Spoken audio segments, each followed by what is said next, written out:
Hello everyone, welcome to Forbes classes and मैं विकास कुमार झा। अभी आपको पता है कि हमारी सीरीज चल रही है। हम लोग साइकोलॉजी, एजुकेशन साइकोलॉजी की बात कर रहे हैं, जो कि आपके आने वाले एग्जाम जैसे PRT, TGT, PGT, NTT exams में काम आएगी। ठीक है, तो उसके लिए हम प्रैक्टिस सेशन चला रहे हैं, जिसमें हम लास्ट ईयर के क्वेश्चन पेपर जो हैं डिस्कस कर रहे हैं कि लास्ट ईयर जो हमारे एग्जाम में किस प्रकार क्वेश्चंस आते हैं, और कुछ नए क्वेश्चंस भी हम लेके आए हैं। ठीक है, तो इसमें हमने ऑलरेडी काफ़ी चीज़ों का हमने बात कर ली है। हमने टीचिंग और लर्निंग के बारे में क्वेश्चंस किए हैं, हमने डेवलपमेंट के बारे में किया है ना। आज जो हमारा टॉपिक है वो होगा हमारा role of heredity and environment, यानी कि अनुवांशिक और वातावरण का क्या रोल होता है बच्चे के डेवलपमेंट में। ठीक है, तो ये एजुकेशन साइकोलॉजी या साइकोलॉजी का एक सीरीज चल रही है, जिसमें साइकोलॉजी और पैडागोजी के संबंधित जो क्वेश्चंस होते हैं उसको हम क्या करेंगे, डिस्कस कर रहे हैं। ठीक है, जो आपके आने वाले जितने भी टीचिंग एग्जाम्स होंगे उनमें आपको क्या करेंगे, फायदे देंगे, यानी कि बेनिफिट्स देंगे। ठीक है, और अभी तक जो हमारी ऑलरेडी क्लास हो चुकी है, ऑलरेडी प्रैक्टिस क्लासेस जो हो चुकी है, उसको आप देख लीजिए। आपको फॉब्स जो है एजू की जो यूट्यूब चैनल पे आपको मिल जाएगा, वहाँ से आपको मिल जाएगा, आप देख सकते हैं और एकदम से आप तैयारी कर सकते हैं। और ये इवन नॉट आपके किसी पर्टिकुलर एग्जाम में ही लगभग, बल्कि सभी एग्जाम्स में आपको क्या करेगा, हेल्प करेगा। जो भी टीचिंग संबंधित एग्जाम्स होंगे, टीचिंग रिलेटेड जो हमारी वैकेंसीज आती है, उनमें आपके लिए बेनिफिट होगा। ठीक है, और इसमें ना केवल हम क्वेश्चंस की बात कर रहे हैं, बल्कि क्वेश्चन से रिलेटेड जो कॉन्सेप्ट्स होते हैं उनकी भी बात कर रहे हैं। तो कॉन्सेप्ट भी आपके साथ साथ में क्या होता रहेगा, क्लियर होता रहेगा। तो अगर आपने अभी तक की वीडियोस नहीं देखी हैं तो आप प्लेलिस्ट में जा सकते हैं फॉब्स एजू के यूट्यूब चैनल पर, और वहाँ से आपको इन्फॉर्मेशन मिल सकती है। दूसरी बात, एक ज़रूरी अनाउंसमेंट और भी मैं कर दूँ कि आने वाले संडे को हम लोग जो है एनटीटी स्पेशल क्लास स्टार्ट कर रहे हैं। स्पेशल क्लास का मतलब ये है कि जो आपका जो एनटीटी का स्पेशल पोर्शन आता है, जस्ट लाइक एनटीटी क्या है, नर्सरी एजुकेशन क्या होती है, ईसीसी क्या है, ईसीसीई क्या है, अर्ली चाइल्ड एजुकेशन क्या है, चाइल्ड राइट्स कौन कौन से होते हैं, मैथोलॉजी कौन कौन सी है नर्सरी को पढ़ाने के लिए।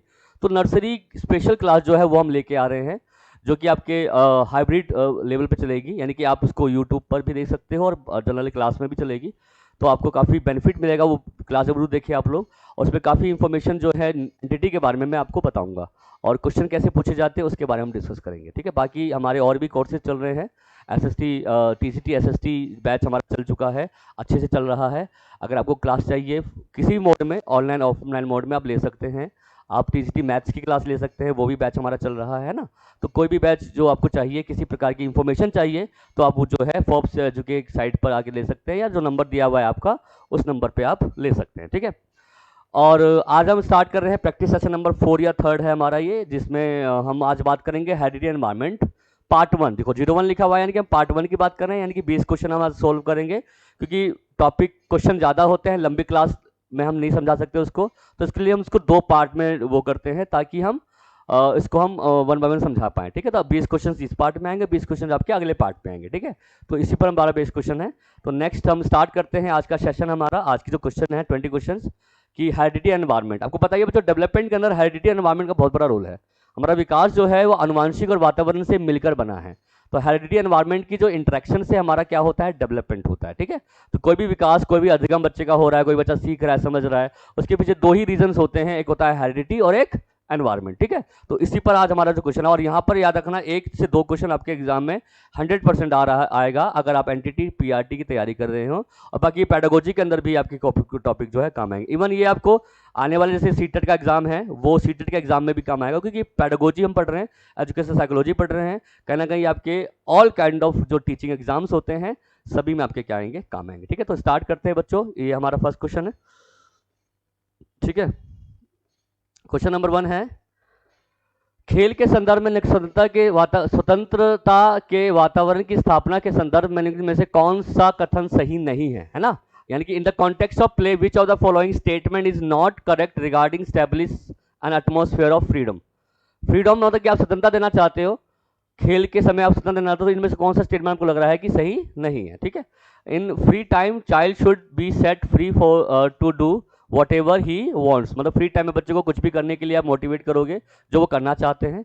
Encourage the timid children who is not playing to do, है ना। तो खेल के नहीं रहे डरपोक बच्चों को खेलने के लिए प्रोत्साहित करोगे, है ना। मतलब डरपोक बच्चे खेल नहीं रहे तो उनको खेलने के लिए प्रोत्साहित करोगे। ठीक है। तीसरा है giving freedom when child give vent to their most aggressive and destructive impulse, स्वतंत्रता प्रदान करना जब बच्चा अपने सबसे आक्रामक और विनाशकारी आवेग को बाहर निकाले। ठीक है, और बच्चों से ना बोलें कि वो क्या करें और क्या ना करें, मतलब बच्चे को खोलने, अब ओबियसली मतलब छूट आपने दे रखी है खेलने के लिए, तो आप बच्चे को फ्रीडम दे रखे हो तो आप बच्चा खेलेगा। तो ये फोर्थ पॉइंट तो ठीक है कि आप उसको टोकोगे नहीं, उसको आप डिस्टर्ब नहीं करोगे, उसको आप डिस्ट्रैक्ट नहीं करोगे, तो ये पॉइंट तो सही है। और बच्चों को आक्रामक विनाशकारी आवेग को निकालने का अवसर भी दोगे, तो ये बात पॉइंट भी ठीक है आपका, है ना, यानी कि चौथा दूसरा ठीक है। बट डरपोक बच्चों को खेलने के लिए आप प्रोत्साहित करोगे, अब जब बच्चा खेलने के लिए तैयारी नहीं है तो उसको आप किसी प्रकार फ्रीडम, तो डरपोक बच्चों को खेलने के लिए पोक करोगे, ये तो है थोड़ा सा कम इंपॉर्टेंट लग रहा है। और खाली समय बच्चों को स्वतंत्रता दोगे ताकि बच्चा जो है जो करना चाहते हैं वो करे, तो इससे बच्चे अपना खेलने की प्रवृत्ति डेवलप करेंगे। तो पहला, तीसरा, चौथा तो ठीक है, बट दूसरा थोड़ा सा कम इफेक्टिव लग रहा है, इसलिए इसका आंसर क्या होना चाहिए बच्चों आपका बी। खेल नहीं रहे डरपोक बच्चों को खेलने के लिए क्या करोगे आप, प्रोत्साहित करोगे। तो फर्स्ट का आंसर यहाँ पे क्या होना चाहिए आपका डी। डैश में वे संस्थागत सत्व शामिल हैं जो औपचारिक शिक्षा, उदाहरण के लिए प्राथमिक, प्रारंभिक आदि के लिए जिम्मेदार होते हैं। मतलब कौन सी एजुकेशन होती है, includes dash includes those institutionalised entities that are responsible for the formal education. Formal education के लिए कौन इंपॉर्टेंट होता है, तो आपको पता ही है कि जो हमारा फ्रेंड है, फ्रेंड जो है वो आपका इनफॉर्मल में आ जाता है, क्योंकि फ्रेंड जो होते हैं आपको पता है, फॉर्मल इनफॉर्मल एजुकेशन वो एजुकेशन होती है जो हमारे आसपास के सोसाइटी से, हमारे परिवार से, हमारे आसपास के जो रिलेटिव्स होते हैं उनके माध्यम से मिलता है, एक इनफॉर्मल तरीके से, without any rule and regulations, है ना। तो जैसे इसमें आ जाते हैं हमारे फ्रेंड्स आ जाएंगे, हमारे आस पड़ोस आ जाते हैं, फैमिलीज आ जाती हैं, कम्युनिटीज आ जाती हैं। बट स्कूल जो है, स्कूल एक फॉर्मल इंस्टीट्यूट है बच्चे, याद रखना, ये फॉर्मल लर्निंग का पार्ट होता है हमारा, है ना। तो फॉर्मल की ही बात की जा रही है, कौन सी एजेंसी, कौन सा संस्था है, तो स्कूल जो है वो फॉर्मल एजेंसी है, फॉर्मल एजुकेशन के लिए क्या होती है, रिस्पॉन्सिबल होती है। बाकी तीनों क्या है, इनफॉर्मल में है। तो आंसर क्या है, इसमें फॉर्मल पूछा हुआ है, तो आंसर क्या होगा बच्चों आपका, डेट इज विद्यालय। विद्यालय फॉर्मल इंस्टीट्यूट में आपका आ जाता है। ठीक है, नेक्स्ट देखते हैं।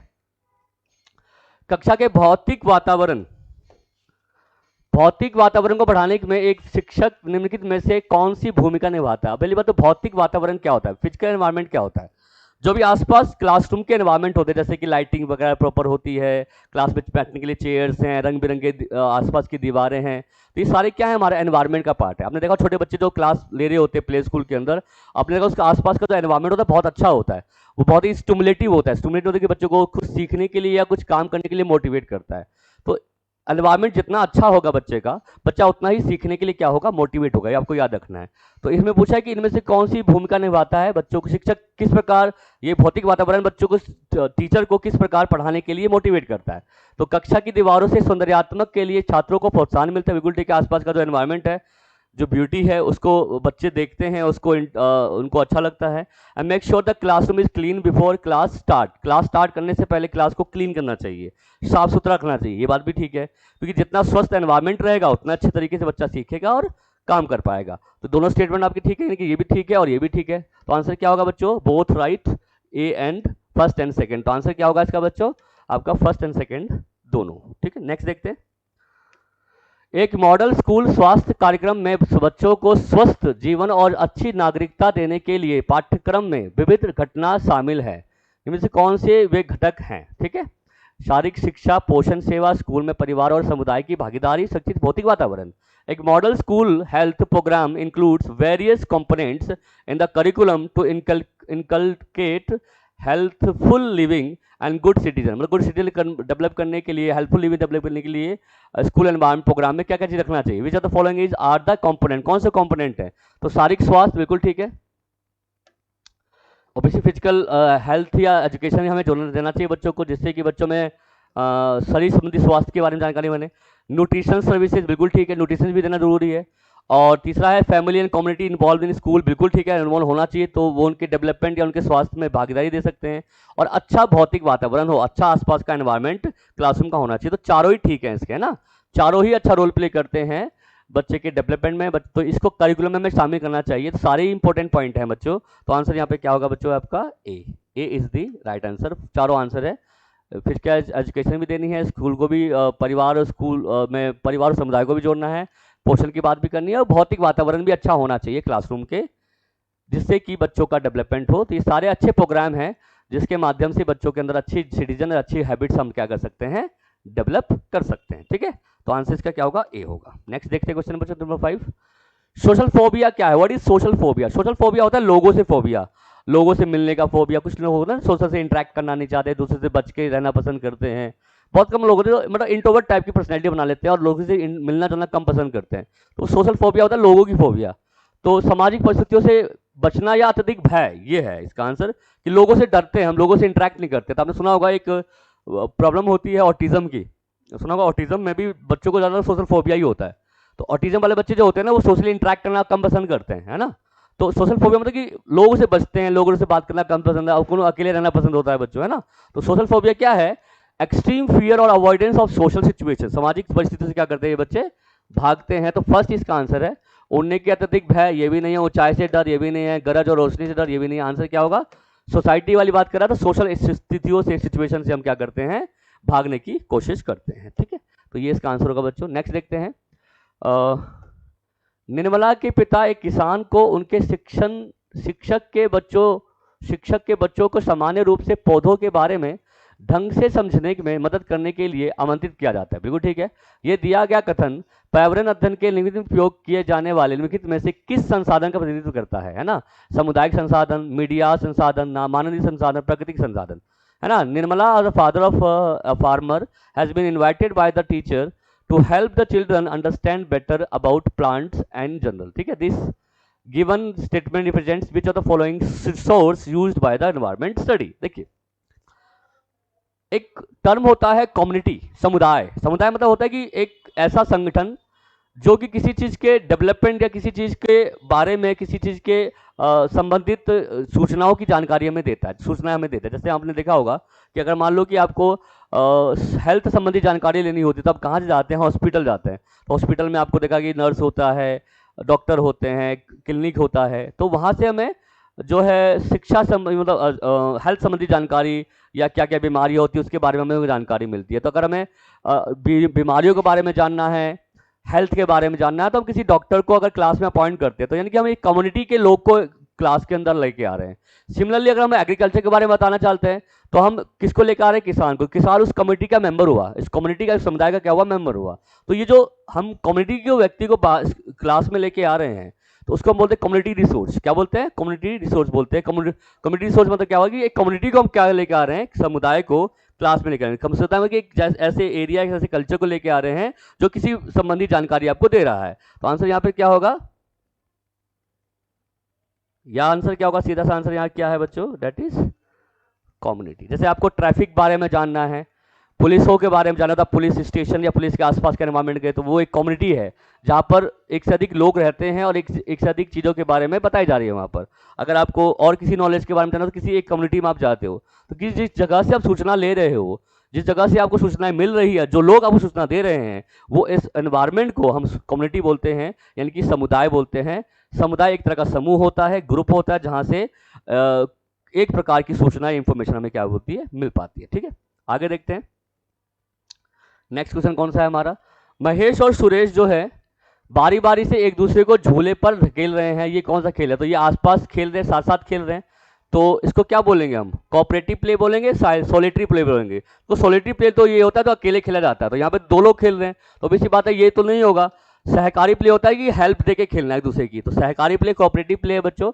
ये मिल्ड्रेड पार्टन, आपने नाम सुना होगा। मिल्ड्रेड पार्टन की 6 प्रकार के उन्होंने खेलने की अवस्थाएं बताई थी। मिल्ड्रेड पार्टन उससे आया हुआ है बच्चे। ये मिल्ड्रेड पार्टन ने 6 प्ले दिए थे, उसमें जो 6वां प्ले था, 6 प्ले था, जो 6th नंबर का जो प्ले था, उसी को हम कोऑपरेटिव प्ले बोलते हैं। और कोऑपरेटिव प्ले का मतलब क्या होता है? मिलजुल कर खेलना बच्चों। तो आंसर सीधा क्या होगा यहाँ पर? Only one. ओनली वन कहाँ पर है? आपका बी ऑप्शन में है, तो बी इसका क्या है बच्चों? राइट आंसर होगा। ठीक है, राइट आंसर यहाँ पे क्या है? आपका बी है। नेक्स्ट देखते हैं।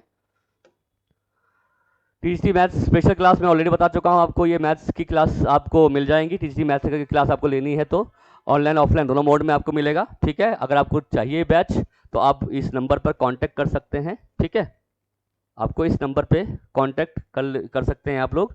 ठीक है, और सारी इन्फॉर्मेशन आपको मिल जाएगी। बैच अभी बना ही है, ये 10 तारीख से दिखे हो आप लोग, अभी ये चल रहा है बैच हमारा, और काफ़ी अच्छी इन्फॉर्मेशन मिलेगी आपको और काफ़ी अच्छा तरीके से कॉन्सेप्ट को समझाया जा रहा है। तो आप अगर लेना चाहते तो ले सकते हैं। जनरल पार्ट्स लेना चाहे जनरल पार्ट ले सकते हैं, अगर मेन पार्ट लेना चाहे मेन पार्ट ले, सारे पार्ट्स आपको मिल जाएंगे, कोई दिक्कत नहीं आएगी। एक बार डेमो लेके देखिए, अगर डेमो आपको पसंद है तो ही आप ज्वाइन कीजिए, ठीक है। तो डेमो के लिए अभी कुछ स्वतंत्र है, डेमो से पहले अपने आपको सेटिस्फाई करिए, देन आप आगे ले सकते हैं, ठीक है। तो इसका आंसर यहाँ पर जो है ये है आपका। नेक्स्ट देखते हैं एक बार। लड़कों और लड़कियों के लिए जल्दी और देर से परिपक्वता के प्रभाव विभिन्न होते हैं, बिल्कुल ठीक है। लड़कियां पहले परिपक्व हो जाती है, मैच्योर हो जाती है, लड़के बाद में होते हैं, आपने देखा होगा।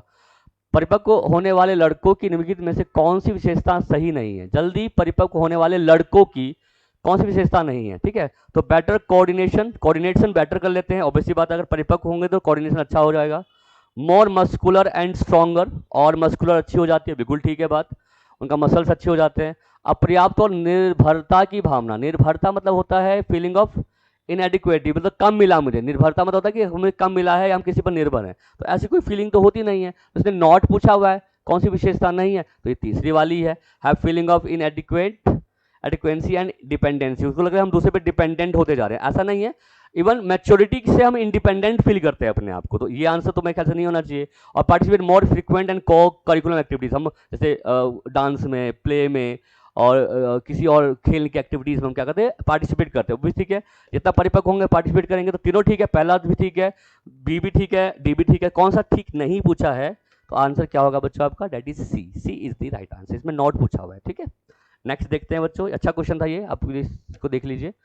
अनुवांशिकता ज्ञान मीमांसा, अनुवांशिक ज्ञान मीमांसा जो है, फादर ऑफ जेनेटिक एपिस्टेमोलॉजी, देखो जेनेटिक एपिस्टेमोलॉजी टर्म जो दिया था वो किसने दिया था, वो दिया था जीन पियाजे ने, बच्चों याद रखना, ये जेनेटिक एपिस्टेमोलॉजिस्ट कहे जाते हैं, जिसका मतलब होता है कि जेनेटिक जो हमारे ट्रेड्स होते हैं, हमारे ज्ञान को, एपिस्टेमोलॉजी मतलब होता है स्टडी ऑफ नॉलेज, ज्ञान की खोज करना, ज्ञान को डिस्कवर करना, तो ज्ञान को खोजने में जेनेटिक यानी कि अनुवांशिकता का रोल ज़्यादा होता है, अनुवांशिक का रोल होता है, इसके बारे में पियाजे ने कहा था। यानी कि पियाजे मानते हैं कि कोई भी चीज़ जो सीखी जाती है या किसी चीज़ का विकास किया जाता है, उसमें जेनेटिक रोल यानी कि अनुवांशिक भूमिका जो होती है वो अच्छी होती है, अहम होती है, जो हमें सीखने के लिए या किसी ज्ञान के निर्माण करने में क्या करती है, सहायता करती है। तो इसका आंसर क्या होगा बच्चों, सीधा सा आंसर है बच्चों जीन पियाजे। तो ये क्वेश्चन ऐसे हैं जिसमें अगर आपको आता है तो आप आंसर दे दोगे, नहीं आता होगा तो आप तुक्का मारोगे, और तुक्का मारना कहेंगे DT+B में सही नहीं होता, अगर आपको लग रहा है कि सही होगा तो ही आप तुक्का लगाए।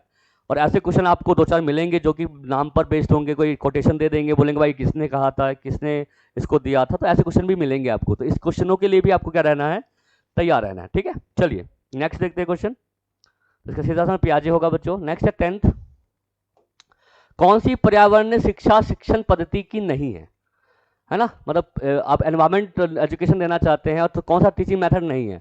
तो एनवायरमेंट पर हम चर्चा करते हैं, डिस्कशन करते हैं, ठीक है, डिस्कशन होता है, डेमोन्स्ट्रेशन करते हैं, प्रोडक्ट देते हैं, थियोरटिकल मेथड कुछ नहीं है, क्योंकि हम टीचिंग मेथड की बात करें, टीचिंग मेथड में सारी चीज़ें मेथड यूज करें, सिद्धांति तो उसको पढ़ाना हुआ है ना, सिद्धांति कोई मेथड नहीं होता, बाकी तीनों ये जो है टीचिंग के क्या है, हमारे मेथड्स हैं। कौन सा नहीं है, थियोरटिकल मेथड जो है इसका नहीं है, तो आंसर क्या होगा इसका ए, ठीक है। नेक्स्ट देखते हैं, इनमें से कौन सा समाजीकरण का एजेंट नहीं है, मतलब कौन सा एजेंट, देखो एजेंट वो होता है जिसके द्वारा हम सीख रहे होते हैं, एजेंसी वो होती है जिस जगह से हम सीख रहे होते हैं। जैसे मान लो कि मैं आपको फोर्ब्स इंस्टीट्यूट के प्लेटफॉर्म से सिखा रहा हूँ, तो फोर्ब्स इंस्टीट्यूट जो है वो एक तरह का आपके लिए एजेंसी है, और आप मेरे से सीख रहे हैं, जैसे मैं विकास हूँ, मैं आपको सिखा रहा हूँ, तो मैं एक एजेंट हो गया। तो टीचर जो होता है वो एक एजेंट होता है, और जहाँ से हम सीख रहे हैं वो एक एजेंसी होती है। जैसे घर के अंदर, जैसे प्राइमरी एजेंसी हमारी घर है, तो घर जो है वो एजेंसी है, घर में हम किससे सीख रहे हैं, पेरेंट्स से सीख रहे हैं, माता पिता से सीख रहे हैं, तो वो हमारे क्या होते हैं, एजेंट होते हैं। तो उसने पूछा है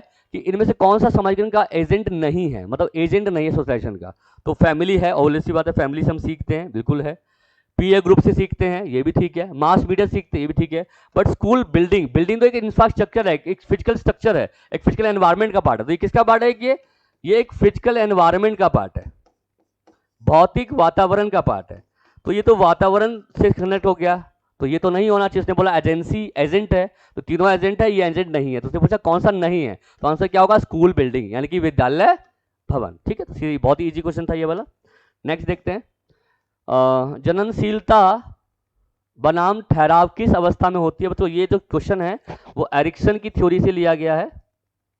किससे लिया गया है, एरिक्सन की थ्योरी से लिया गया है। एरिक्सन ने साइकोसोशल थ्योरी दी थी, उन्होंने 8 प्रकार के स्टेज दिए थे साइकोसोशल के, मनोसामाजिक सिद्धांत के। उसमें से इन्होंने ये मनो सोशाई को सोशल स्टेज था बच्चे, जिसमें 8 स्टेज दी थी। इसमें जनरेटिविटी जो आती है वो एडल्ट में आती है, जब बच्चा होता है मिडल एडल्ट में, ठीक है। तो पोवर्टी नहीं है, पोवर्टी में तो आपकी आइडेंटिफिकेशन आती है। यंग एडल्ट में बच्चे के अंदर इंटीमेसी आती है, और लेटेंसी जो होती है ये तो कोई ऐसा कोई एज ही नहीं है। तो आंसर क्या होगा बच्चों, मिडल एडल्टहुड। मिडल एडल्टहुड जो होता है हमारा, जैसे ये लगा लीजिए 45 से 65 तक, 45 या 40 से 65 जो होती है वो मिडल एडल्ट की होती है बच्चों, ये है ना। और इसमें बच्चा जो जनरेटिविटी यानी कि आने वाले फ्यूचर, जनरेटिविटी क्या होती है, आने वाले फ्यूचर के बारे में सोचता है, या तो फिर स्टैग्नेशन यानी कि एकदम स्थिर हो जाता है, कुछ नया नहीं करने की कोशिश करता, या तो आने वाले जनरेशन के बारे में सोचेगा, या तो बिल्कुल स्टॉप कर देगा, अपने आप को रोक देगा, स्टैग्नेशन कर देगा। तो स्टैग्नेशन की स्टेज हमारी कौन सी होती है, मिडल चाइल्डहुड। तो आप ये एरिक्सन वाली जो क्लास है, एरिक्सन वाली जो टॉपिक है, इसमें आपको ये नॉलेज सारी मिल जाएगी, ठीक है। तो आंसर क्या पे क्या है, बी होना चाहिए। नेक्स्ट देखते हैं, निम्न से कौन सा संबंधों के जाल के लिए सबसे उपयुक्त है। Which of the following is the best suited for the web of relation. Web मतलब होता है एक जाल, मतलब एक तरह का संग्रह, समूह, है ना। तो समूह कौन सा है, कहाँ पे होती है, फ्रेंडशिप में भी समूह होती है, बिल्कुल ठीक है। फैमिली में भी समूह होता है, स्कूल में भी होता है, पर सबसे बड़ा समूह हमारा कौन सा है, सोसाइटी। और सोसाइटी में गए तो सारे फ्रेंडशिप भी तो सोसाइटी का ही पार्ट है, फैमिली भी सोसाइटी का ही पार्ट है, स्कूल भी सोसाइटी का पार्ट है। उसने वेब ऑफ रिलेशन भी पूछा है, तो जिसमें आपसी लोगों का क्या होता है, देखो सोसाइटी में लोग जानकार भी होते हैं, अनजान भी होते हैं, सब सारे सोसाइटी के पार्ट हैं, जिससे हम क्या करते हैं, एक दूसरे से के माध्यम से सीखते हैं। तो सीधा सा आंसर यहाँ पे क्या होगा बच्चों, that is society. Society is the right answer, ठीक है। ये सबसे बड़ा जाल हमारा होता है सोसाइटी, ठीक है। नेक्स्ट देखते हैं, निम्न में से कौन सा कथन बच्चे के विकास में पर्यावरण के महत्व के बारे में सही है, सही पूछा हुआ है। With the following statement are correct regarding the importance of environment in the development of child. The immediate environment in the primary context to the which the child relates. देखिए, तत्काल वातावरण वो होता है जो बच्चे से बिल्कुल डायरेक्ट इन्फ्लुएंस डाला, जैसे बच्चे के आसपास का एनवायरनमेंट हो गया, बच्चे की फैमिली हो गई, बच्चे के आसपास के जो रिलेटिव्स लोग होते हैं, है ना। तो जो बच्चे के बिल्कुल करीब है ना, बिल्कुल बच्चे के क्लोज है, उसको हम बोलते हैं इमीडिएट एनवायरनमेंट। तो उसका इम्पैक्ट बच्चे के विकास पे पड़ता है, बिल्कुल ठीक है। तो पहला स्टेटमेंट तो आपकी बिल्कुल ठीक है। And valuable learning takes place through interaction with the immediate environment. Yes, valuable learning जो होती है, पर्यावरण से बच्चों को जीवन में बहुत अच्छी भूमिका होती है, और जो आसपास के एनवायरनमेंट से क्या करते हैं, जो बच्चे के नियरेस्ट एनवायरनमेंट उससे बच्चा जो सीखता है। दोनों स्टेटमेंट ये भी ठीक है बच्चों। तात्कालीन वातावरण के साथ बातचीत के माध्यम से मूल्यवान शिक्षा मिलता है। बी वाला सेकंड ऑप्शन हमने अब पढ़ा है, अच्छा यहाँ ये वाला इसका आंसर है। तत्कालीन वातावरण के साथ बातचीत के माध्यम से मूल्यवान शिक्षा मिलती है, भी ठीक है। पहला भी ठीक है, पर्यावरण बच्चों के जीवन में बहुत कम भूमिका होती है, इसलिए बोला है environment plays a little role in the child development, बहुत कम रोल प्ले करता है। तो ये तो गलत है ना बच्चे, ये तो गलत है। बाकी पहला दूसरा तो ठीक है ना। तो आंसर क्या होगा, ये बोथ फर्स्ट है सेकंड ठीक है, बाकी सारे गलत है। तो मतलब तीसरा गलत है, तो आंसर यहाँ पे क्या होगा, answer both 1 and 2 is correct. क्योंकि उसने कम बोला ना यहाँ पे, लिटल तो ना होता है, एनवायरमेंट तो अच्छा रोल प्ले करता है बच्चे के डेवलपमेंट में, तो ऑब्वियसली बात है इसने ये तो कम इफेक्टिव हो गया। तो आंसर यहाँ पे क्या होगा, फर्स्ट एंड सेकंड। तो first and second is the right answer. Next देखते हैं, देखो TCSST का बैच भी है, जैसे मैं आपको ऑलरेडी बता चुका हूँ, ये बैच चल रहे हैं, काफ़ी बच्चे इसमें आ चुके हैं। आप लोग चाहो तो इस बैच को ले सकते हो, और ऑनलाइन ऑफलाइन दोनों मोड में आपको ये बैच मिल जाएगा, ठीक है। अगर आपको ये चाहिए तो आप दिए गए नंबर पर कॉन्टैक्ट कर सकते हैं, ठीक है। इस नंबर पे आपको कांटेक्ट कर सकते हैं और इन्फॉर्मेशन ले सकते हैं। और एक डेमो फ्री है इसके अंदर, आप चाहो तो 2 डेमो ले लो, डेमो के बाद सेटिस्फेक्शन ले लो, देन आप इस बैच को आप ज्वाइन कर सकते हो। ये अभी बैच चल रहे हैं, कोई दिक्कत नहीं है, आराम से आप क्लास ले सकते हैं। अनुभवी टीचर मिलेंगे आपको, जो कि अच्छी गाइडेंस और अच्छी क्लास आपको प्रोवाइड करेंगे, ठीक है। नेक्स्ट क्वेश्चन देखते हैं इसी बात पे,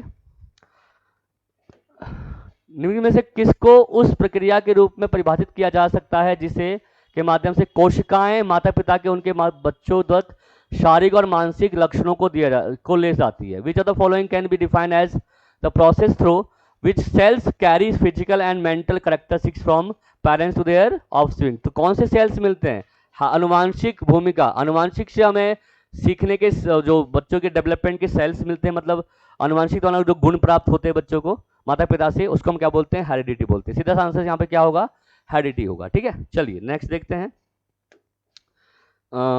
डैश के अनुसार पर्यावरण वह है जो एक वस्तु के तुरंत चारों ओर है और इस पर प्रत्यक्ष प्रभाव डालती है। According to dash, environment is the anything immediate structure and object of accelerating and direct influence. Direct में कौन सी डालती है बच्चों, ये किसने कहा डायरेक्ट, इसका आंसर बच्चों ये इसका ये कहा था किसने, गिलबर्ट ने। गिलबर्ट ने कहा था कि जो एनवायरनमेंट होता है वो बच्चे के ऊपर डायरेक्टली क्या करते हैं, इन्फ्लुएंस डालती है। तो मैंने कहा था कुछ क्वेश्चन ऐसे होते हैं जो बिल्कुल कोटेशन बेस्ड होते हैं, इस पर आपको पता ही, आपको पता होगा तो ये आंसर दे पाओगे, अदरवाइज इसमें आपके आंसर गलत भी हो सकते हैं। तो बट यहाँ पे इसका आंसर क्या है, गिलबर्ट है। ठीक है, चलिए नेक्स्ट देखते हैं। जुड़वा बच्चों पर अध्ययन के लिए कौन सा एक निष्कर्ष निकला है जो कि व्यक्तिगत अंतर लाने वाली आनुवंशिकता महत्वपूर्ण कारक होता है। फिर से आ गया बच्चों, स्टडी ट्विन स्टडी जो किया गया था उसमें हेरिडिटी का रोल जो होता है वो बच्चों के डिफरेंसेस में अधिक रोल प्ले करता है। ये किसने कहा है, ये कहा है बेनेट ने। किसने कहा, ये बेनेट ने आपका ये बात कही है, याद रखना। तो आंसर यहाँ पे क्या होगा बच्चों आपका, डेट इज ए। ठीक है, शब्द न्यूनतम प्रतिबंधात्मक वातावरण, least restricted environment refers to, देखो लीस्ट रिस्ट्रिक्टेड एनवायरमेंट क्या होता है कि जहां बच्चों को सीखने में समस्या ना हो, कम से कम उनके सामने हम बाधा उत्पन्न करें, उसको सीखने पढ़ने में ज़्यादा दिक्कत ना हो। अगर हम दिक्कत ज़्यादा क्रिएट कर रहे हैं, प्रॉब्लम क्रिएट कर रहे हैं, ऐसे आंसर्स दे रहे हैं जो बच्चों को समझ में नहीं आ रहा, ऐसे पढ़ा रहे हैं जो बच्चों को समझ में नहीं आ रहा, ऐसे फैसिलिटीज़ नहीं प्रोवाइड कर पा रहे हैं जो बच्चों को सीखने के लिए मोटिवेट कर रहे हैं, तो अगर हम ऐसा कर रहे हैं तो हम बच्चों को रिस्ट्रिक्ट एनवायरमेंट दे रहे हैं। तो हम कोशिश करें कि लिस्ट रिस्ट्रिक्ट एनवायरमेंट होना चाहिए। तो किसके एजुकेशन के लिए होता है ये शारीरिक रूप से कैरियर बनाने वाले के लिए होता है? नहीं, ऐसा कुछ नहीं है। ठीक है, उपहित यानी कि विद्यार्थी के लिए होता है, गिफ्टेड के लिए नहीं हम होता है। ये किसके लिए होता है? शारीरिक और मानसिक विकलांग, जो बच्चे फिजिकल एंड मेंटल चैलेंज होते हैं उनको हम कोशिश करते हैं तो इनको क्या हो, लीस्ट रिस्ट्रिक्शन जो है वो मिले। तो लीस्ट रिस्ट्रिक्टिव एनवायरनमेंट जो है वो बेसिकली हम किसके लिए वो रखते हैं, शारीरिक या मानसिक रूप से या किसी प्रकार के डिसेबल बच्चों के लिए। किसके लिए होता है? डिसेबल बच्चों को हम चाहते हैं कि ऐसा एनवायरनमेंट ना दे जिससे बच्चों को समस्या हो, और रिस्ट्रिक्शन जो रखे हम क्या रखें, लीस्ट रखें। तो आंसर यहाँ पे क्या होगा बच्चों, C is the right answer. Disabled physical and mental disable बच्चे होते हैं उनके लिए। ठीक है, नेक्स्ट नंबर क्वेश्चन नंबर 19, वंशानुगत का एक विशेष व्यवहार पर प्रभाव दिखता है जब effect of heredity on a particular behaviour in the indicate that fraternal twins express the behaviour more similar than identical twins. Okay, हम सकल जुड़वा मातृक जुड़वा की अपेक्षा अधिक समान व्यवहार दर्शाते हैं। Identical twins express the behaviour more similar than fraternal twins. Okay, हम सकल जुड़वा और भ्रानिक जुड़वा दोनों के व्यवहार में अभिव्यक्ति में बहुत कम समानता होती है। There is a little similarity in the expression of behaviour both in the identical and fraternal twins. Okay, दोनों मातृक जुड़वा और हमशक्ल जुड़वा समान व्यवहार दर्शाते हैं, बोथ फ्रेटर्नल एंड आइडेंटिकल। पहली बात तो ये फ्रेटर्नल आइडेंटिकल क्या है, देखो आइडेंटिकल ट्विन्स वो ट्विन्स होते हैं जिनकी जो रूपरेखा होती है एक जैसी होती है, एक जैसे दिखते हैं, एक जैसे तरीके उनके फिजिकल स्ट्रक्चर होता है, लगभग लंबाई भी सेम होती है ना, उसको हम क्या बोलते हैं, आइडेंटिकल, एक समान। और फ्रेटर्नल होते हैं जो कि जुड़वा होते हैं बट उनकी जो शक्ल होती है या जो उनका जो फिजिकल स्ट्रक्चर होता है वो एक जैसा नहीं होता है, दोनों डिफरेंट होते हैं। तो फ्रेटर्नल जो होते हैं अब इसी बात है कि अलग अलग तरीके से डेवलप होते हैं, बट आइडेंटिकल ट्विन्स में बहुत सारी चीजें क्या होती है, सिमिलर होती हैं। और याद रखना, तो इसका आंसर बेस्ट क्या होगा कि आइडेंटिकल ट्विन्स जो होते हैं express the behaviour more similar than the fraternal. मैंने क्या कहा, फ्रेटर्नल जो होते हैं जो कि विषम जातीय होते हैं, विषम होते हैं, उनके कैरेक्टरिस्टिक जो होते हैं आपस में बहुत कम मिलते हैं।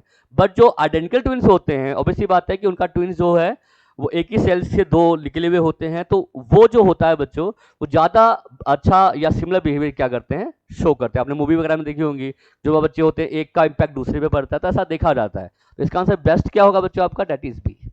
अच्छा क्वेश्चन था, एग्जाम में आ सकता है आपके। ठीक है, नेक्स्ट देखते हैं, लास्ट क्वेश्चन है हमारा। निम्न में से कौन सा एक देश के सांस्कृतिक वातावरण को सबसे अच्छे परिभाषित करता है, मतलब बच्चे के कल्चरल एनवायरनमेंट को प्रभावित करता है? कौन सा कंट्री जो है बच्चे के कल्चरल एनवायरनमेंट को क्या करता है, वो करता है? Life stage and economical development, okay, heroes, myth, values, attitude and symbols, national and communities members, all of the above. कौन सा देश सांस्कृतिक वातावरण को सबसे अच्छे से करता है? तो इसमें क्या है, नायक, देखो नायक ऑब्वियसली बात है, एक देश का जो नायक है, कथाएं जो होती हैं, मूल्य, सबके अलग मूल्य होते हैं, कथाएं होती हैं, नायक होते हैं, प्रतीक होते हैं, ये सब किसको दर्शाते हैं, उस देश के कल्चर को दर्शाते हैं। तो जैसे इंडिया है, इंडिया के अलग प्रकार के कल्चर से अलग प्रकार के एक्ट वो हैं, नायक हैं, स्टोरीज हैं, है ना। तो इसके इंडिया के अपना क्या है, कल्चर है, एक सोसाइटी है, एक एनवायरनमेंट है। तो बेस्ट आंसर यहाँ पे क्या होगा, डेट इज आपका B. B is the right answer. क्या आंसर होगा बच्चों, इसका आंसर होगा हमारा that is P. Heroes, myth and values, ये सब क्या है हमारे, सब हमारे कल्चर को क्या करते हैं, डिफाइन करते हैं। ठीक है, तो ये 20 क्वेश्चन हमने डिस्कस किए बच्चों। आई होप कि काफ़ी क्वेश्चन अच्छे लगे होंगे, और एक हेरिटेज एनवायरनमेंट पे हम एक और वीडियो लेके आएंगे जिसमें बाकी के 20 क्वेश्चन हैं उस पर हम डिस्कशन करेंगे। तो ऐसे चलता रहेगा बच्चों, और इस टॉपिक के बाद फिर एक नया टॉपिक फिर हम लेके आएंगे जो कि हेरिटेज एनवायरनमेंट पे ही बेस्ड होगा, ठीक है। तो इसके बाद फिर हम एक नए टॉपिक या लर्निंग या किसी और टॉपिक को हम डिस्कस करेंगे जो कि आपको सीखने के लिए क्या करेगा, और कुछ अलग तरीके से सीखने के लिए मोटिवेट करेगा। तो आप सारी वीडियोज़ को जरूर देखें, और अगर अभी तक आपने चैनल को सब्सक्राइब नहीं किया तो सब्सक्राइब कर लें ताकि आपको एक नई नई वीडियोज़ मिलती रहें। और ये एक सीरीज चल रही है तो चलती रहेगी, ऐसा नहीं कि रुक जाएगा एक समय के बाद। और आपको सारे टॉपिक्स पे जितने पॉसिबल टॉपिक्स हो सकते हैं उसमें मैं एमसीक्यूज लेके आऊँगा, डिस्कस करूँगा। किसी प्रकार की प्रॉब्लम्स आपको आ रही है तो आप कमेंट बॉक्स पर कमेंट दे सकते हैं, और चैनल को सब्सक्राइब करें। अगर अगर अच्छा वीडियो लग रही है, आपको पसंद आ रहा है, या आपसे इससे आपकी जो कॉन्सेप्ट्स हैं वो क्लियर हो रहे हैं, तो आप प्लीज़ वीडियो को जरूर लाइक कीजिए, ठीक है। और मिलते हैं नेक्स्ट वीडियो में। नेक्स्ट वीडियो में एक नए सीरीज़ के साथ, नए मतलब कॉन्सेप्ट के साथ आएंगे। हेरिटेज एनवायरनमेंट का नया कॉन्सेप्ट लेंगे, नए क्वेश्चंस लेंगे जो कि एग्जाम पॉइंट ऑफ व्यू से इंपॉर्टेंट होंगे, ठीक है बच्चों। थैंक यू वेरी मच, मिलते हैं नेक्स्ट वीडियोज़ में।